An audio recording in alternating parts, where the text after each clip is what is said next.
Bismillahirrahmanirrahim. Assalamualaikum warahmatullahi taala wabarakatuh. Kita jumpa lagi di channel Pok Nikdin, channel yang membincangkan topik-topik ekonomi dan bisnes bagi membantu anda menjadi usahawan yang lebih cemerlang di dalam mentadbir, mengurus dan memimpin perniagaan masing-masing. Minggu ini saya menyertai satu forum dan ada satu soalan yang saya kira menarik dan perlu dikongsikan dengan anda semua.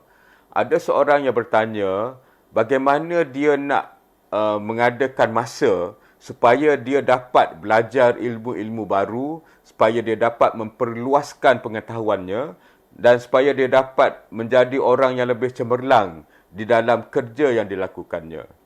Jawapan saya kepada soalan itu ialah kita kena berusaha untuk membolehkan kita ada masa untuk belajar ilmu-ilmu baru, untuk belajar kemahiran-kemahiran baru, mencari pengalaman supaya kita dapat menjadi usahawan yang lebih cemerlang.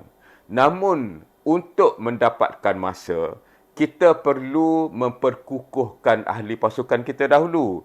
Kita perlu bina mereka, kita perlu beri mereka latihan, kita perlu memberikan mereka panduan agar mereka dapat bekerja tanpa memerlukan selian kita sepanjang masa. Jadi sekiranya mereka faham akan peranan, tugas dan tanggungjawab mereka, mereka faham akan sasaran-sasaran yang perlu mereka lakukan, mereka faham bagaimana mereka nak mencapai sasaran-sasaran demikian, maka mereka boleh bekerja dengan sendiri tanpa perlu seliaan daripada kita, tanpa perlu kita sentiasa melihat bagaimana mereka bekerja. Jadi, dengan mempunyai pasukan yang kukuh dan mantap, kita akan ada lebih banyak peluang untuk keluar, untuk memperkembangkan perniagaan dan yang lebih penting untuk kita belajar ilmu-ilmu baru,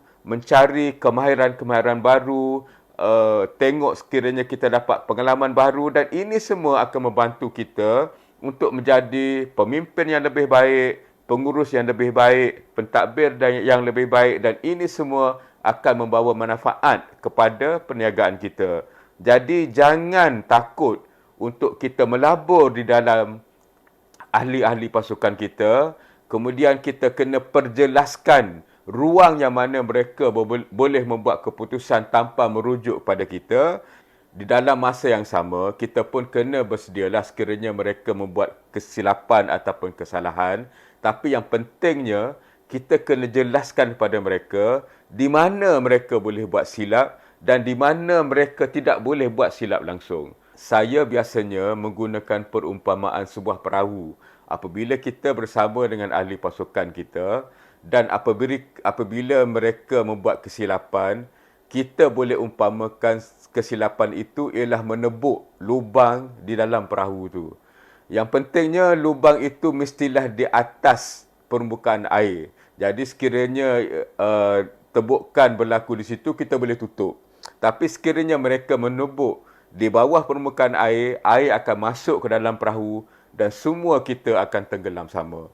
Jadi inilah pentingnya apabila kita nak mengupayakan ahli pasukan kita, kita kena jelaskan pada mereka, sekiranya mereka nak buat kesilapan pun biarlah ianya di atas air itu. Jadi kita bolehlah perbaikinya, tetapi sekiranya mereka membuat kesilapan-kesilapan besar yang boleh menenggelamkan perniagaan kita, itu merupakan satu perkara yang amat-amat malang.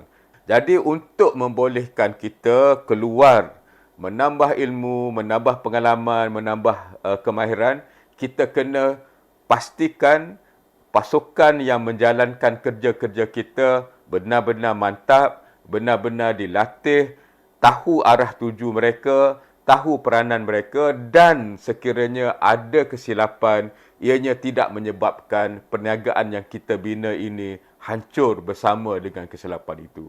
Jadi ingat ya, kalau kita nak memajukan diri kita, kita kena majukan juga ahli-ahli pasukan kita. Jangan takut mereka lebih hebat daripada kita kerana sekiranya mereka lebih hebat, kita lebih senang untuk menjalankan perniagaan. Jadi okey ya jawapan ini? Sekiranya anda rasa video ini memberi manfaat kepada anda, kongsikan video ini dengan rakan-rakan usahawan anda yang lain. Ajak mereka ramai-ramai untuk subscribe channel Pok Nikdin ini agar kita perkembangkan lagi ilmu berkenaan dengan ekonomi dan bisnes di kalangan usahawan di negara kita. Dan anda bolehlah tonton pelbagai video lain berkenaan dengan pentadbiran, pengurusan dan kepimpinan perniagaan agar ianya membantu anda menjadi usahawan yang lebih cemerlang. Sekian. Assalamualaikum warahmatullahi taala wabarakatuh.